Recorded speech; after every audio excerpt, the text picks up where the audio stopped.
Bonjour à tous.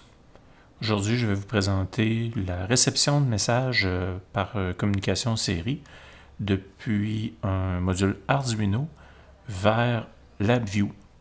Alors, j'ai ici à l'écran un code qui est assez simple, qui se trouve à transmettre des données par le port série.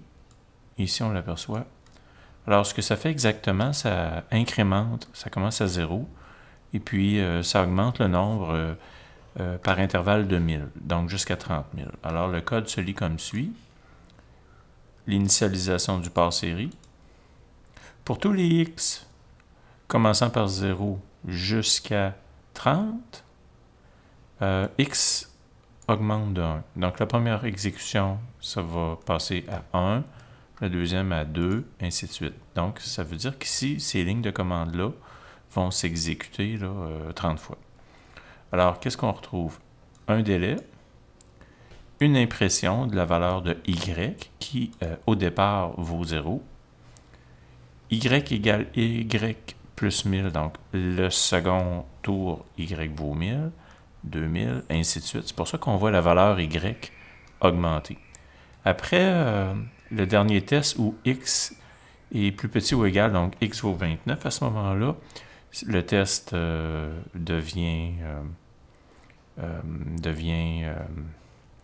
n'est pas complété. Et là, la ligne 14 s'exécute. Y est réinitialisé. On recommence la loupe. On reprend la boucle for et ça s'exécute à nouveau. Alors, je ferme ça. Et je vais aller voir du côté de la view, comment la view reçoit ces informations-là. Alors ici, je sélectionne le COM de mon module Arduino. Et je constate que j'obtiens une dentille.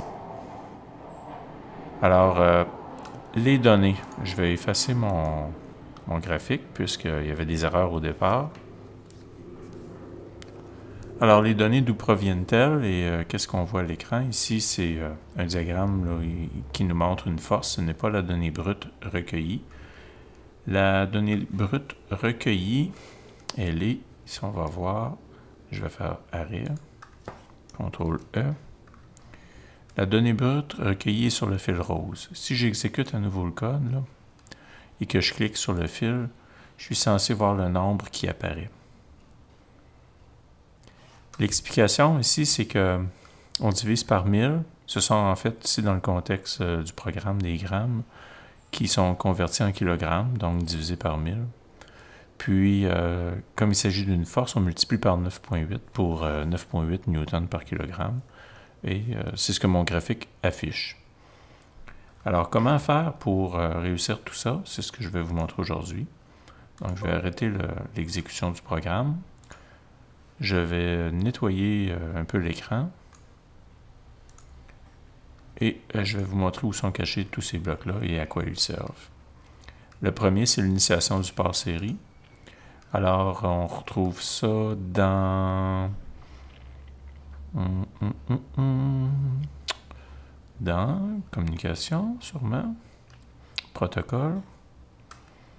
Serial. Ici. Donc, c'est celui-ci. Ensuite, on a ici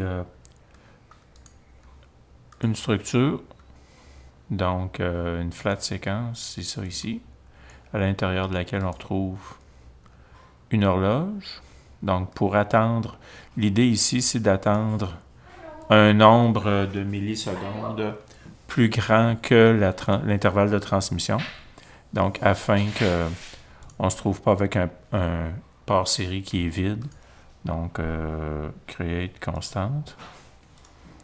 Ici, on va aller détecter le nombre de bytes qui ont été reçus par le port série. Alors, les bytes, ici, on les trouve sur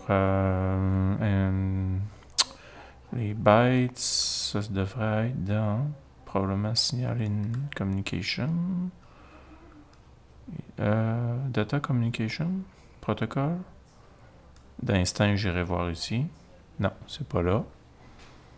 Donc, pour lui ici, je peux faire ici un glide ou Visa palette. Ok, c'est la palette Visa. Donc, ça, c'est pour les communications, les instruments. Serial, Visa. Et je l'ai... Elle est cachée où, cette... Ah, ici. Donc, celle-là était assez bien cachée, merci. Pour la propriété, ici, lorsque Visa est relié, bon, là, j'ai fait un petit détour, là, mais je peux ici, avec bouton droit, sélectionner la propriété. Donc, je vais y aller pour le Serial Settings. Puis, je vais choisir le nombre de bytes présents sur la part série. Et puis, une fois ça étant choisi, on va acheminer ça au bloc de lecture Visa. Donc, le bloc de lecture Visa, toujours au niveau des instruments. Visa Read. Donc, on l'a ici. C'est comme ça ici qu'on vient lire, dans le fond, le nombre de bytes qui sont présents, qui ont été reçus. Alors, ici, j'ai la donnée qui va être convertie, le fil bleu, c'est un nombre entier. Donc, ça ici, en rose, c'est un texte. Alors, je dois avoir un bloc de conversion. Parce que le message ici, là, c'est sous format texte. Même si ce sont des chiffres, vous voyez ça comme des lettres. Donc, ça me prend un bloc de conversion. Alors, la conversion, ça va se faire number, ici probablement to string, decimal string, donc une chaîne de caractères, to number. Ça va me donner un nombre entier à ce moment-là ici. Donc, ça me donne le fil rose vers l'entrée. En passant, pour tous les blocs que vous placez, quand vous avez cliqué sur le point d'interrogation, vous avez la fonction de chacun d'eux. Ensuite, pour le contrôle d'erreur, vous avez un statut. Le statut, c'est un Unbundled by Name. Alors, je vais aller ici chercher dans les clusters le Unbundled by Name. Puis, une fois relié, j'aurai la valeur. Oh, j'ai pris le mauvais fil. Ici. Donc, le statut. Alors, s'il y a une erreur, ça va arrêter l'exécution de la boucle. Le reste ici, ben, en fait, ce sont des décorations. Peut-être un bloc mathématique pour vous le montrer. La division. Donc, la division, c'est un numérique divisé. Je place mon bloc. Number, c'est lui ici. Et si je souhaite le diviser, bouton droit, Create, constante.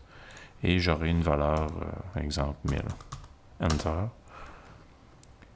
Pour ne pas avoir des interruptions dans la transmission, il y a ce qu'on appelle ici un feedback node. Donc, je vais aller le chercher dans les structures ici, afin d'assurer que la valeur antérieure, entre les transmissions, la valeur antérieure va être affichée au moment où on est en deux lectures, c'est-à-dire ici comme ça.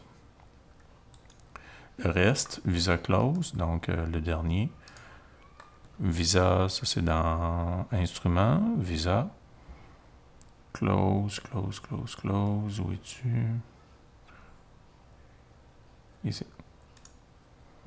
Comme ça. Puis pour terminer, la boucle qui permet au code de s'exécuter continuellement. La structure ici, while, tant que. Tant que quoi? Bien, en fait, tant que le bouton stop n'est pas appuyé. C'est ce bouton-là ici, qu'on relie ici au gros bouton rouge ici qui est dans l'écran, qui est relié. Alors ici, pour ce bloc-ci, qui est une condition ou, une ou l'autre des deux, un ou l'autre des deux événements, c'est booléen. C'est un ou bien l'autre. Donc, soit qu'on appuie sur le bouton, ou soit qu'on reçoit un message d'erreur. Donc, pour le bouton, Create, indicateur.